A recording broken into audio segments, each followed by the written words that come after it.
3 in 4 men use the hub to get off. And the number one most searched for term in 2021 on the hub is hentai, and the second being Japanese. I was under the impression that hentai wasn't mainstream, but after seeing that it's the most searched for term on one of the most popular sites, I really underestimated how popular it is. Now, I'm gonna basically assume that anybody who's watched anime, who's an avid watcher of anime, knows what hentai is, but hentai is basically animated porn or anime porn, and so hentai is like a type of porn. So for the purpose of this video, we're going to be talking about the overall effects of why porn is bad. I'm going to be going into depth of why hentai in specific is probably worse than just regular live action porn. So in this video, I'm going to be using my own experiences with addiction to porn and hentai, as well as data and statistics. But first, I want to start it off on a positive note. I want to talk about some of the things that abstaining from hentai and porn, how it can have a positive impact on you. So the first and biggest thing that I would say you get from abstaining from watching porn, masturbating, and hentai will be that your energy levels, aka like your motivation, will be higher. I've been doing my Nofap journey for about 2 years, and throughout these 2 years, the only time that I ever really felt physically or mentally tired was obviously being sick and after I relapsed. I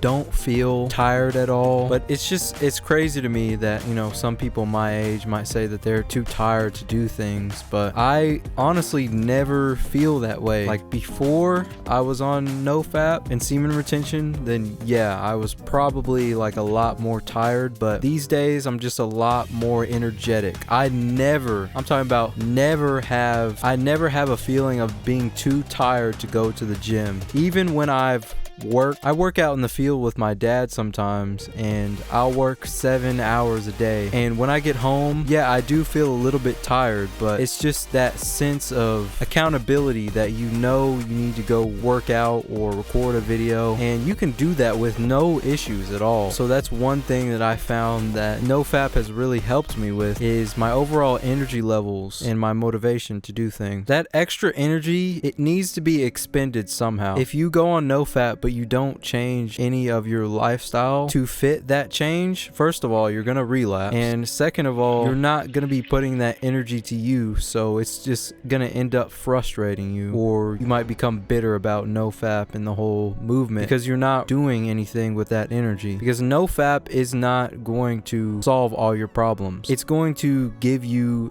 the energy and the self-control to solve your problems, but it is not the solution. This ties into the second benefit that I want to talk about with Nofap, which is that it increases your self-control / discipline. Abstaining from high stimulating, low fulfilling activities are things that are going to bring and level up discipline in your life, because the importance of discipline in a man's life is very important, because in order to achieve our goals that we want, we sometimes have to do work that we may not feel super motivated to do, and we need to get it done anyway. So Nofap actually does help with this discipline problem that we have, because self-control and discipline through telling yourself that you are going to abstain from doing one of the highest gratifying things, masturbation and porn. It's one of the most stimulating things you can do with little to no effort. I mean, you pretty much have access to all of the gratification that you need, and telling yourself that you are going to abstain from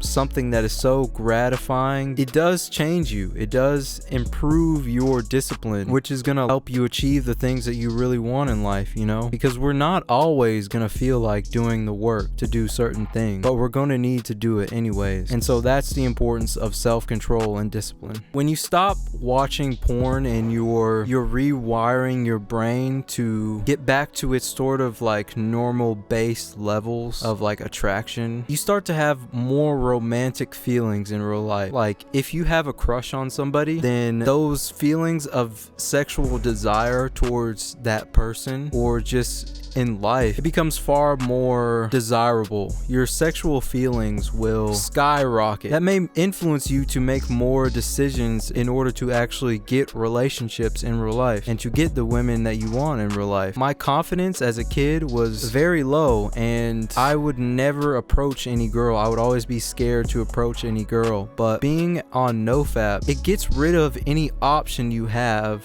to do otherwise. If you can't get the girl in real life, your brain knows that it's not gonna get any intimacy at all. It can make you go, okay, well, fuck it, man, I can't get intimacy in any other way, so I'm gonna go up to this girl and ask for her number. And it's things like that that really has an influence on you, because porn is a substitution for the real thing. That's all porn is.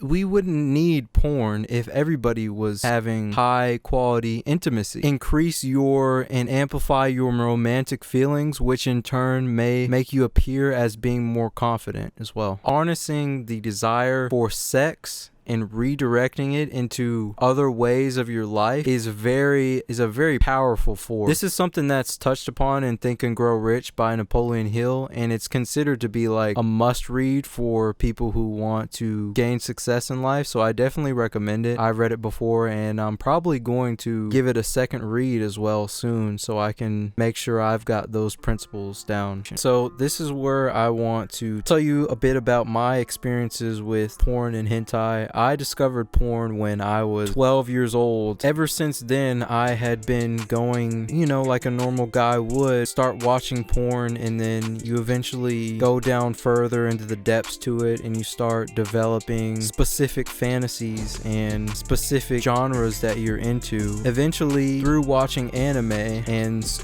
anime like High School DxD and Testament of the New Devil, I developed an attraction for hentai, and all I would watch is hentai, and I developed really strange and disturbing and unrealistic sexual fantasies the average man would not have. As a result, real sex and porn became less appealing, and that brings me to talk about the reasons why hentai is one of the worst things. So the first point is that the depictions in hentai are just completely unrealistic and disturbing. I mean, I won't get into it, but stuff like tentacle, like that's just the standard. When you start getting into the stuff, it's a very slow transition, because the standard for pleasure slowly goes past reality, and it also creates unrealistic expectations in real life. There are really men who get off to porn better than real life sex. Which second reason why I think hentai is bad for you is because of the degradation and objectifying women. I mean, this is similar with the unrealistic fantasy. If you take somebody who is watching really messed up porn and hentai, and you give them these strange, bitter feelings towards women that they will eventually develop, I think that is the reason why incels are just on the rise. And that leads me to the third point, and the most important point, is that these really high rewarding, low fulfilling activities really negatively affect your mental state. Depression and unhappiness is much more likely when you are indulging in these things. Lower motivation, poor habits and thoughts about your own self, lower confidence. There is just so many things that are the detriment to your health. They stem from your mental health being poor. I mean, that is the basis of all these things. I truly believe that porn and junk food and excessive TV, even anime, do not do anything positive for your life in terms of fulfillment. I truly believe that if a person has great mental health, that they don't need those things in order to have a happy life or be fulfilled. These things truly affect your mental state in a negative way, and it's alarming because it's not just something that happens overnight. It's something that leads you down like a rabbit hole. It's a very slow transition, I feel like, because you start watching porn at the age of 12. There are some people who go through their whole college years just playing League of Legends and,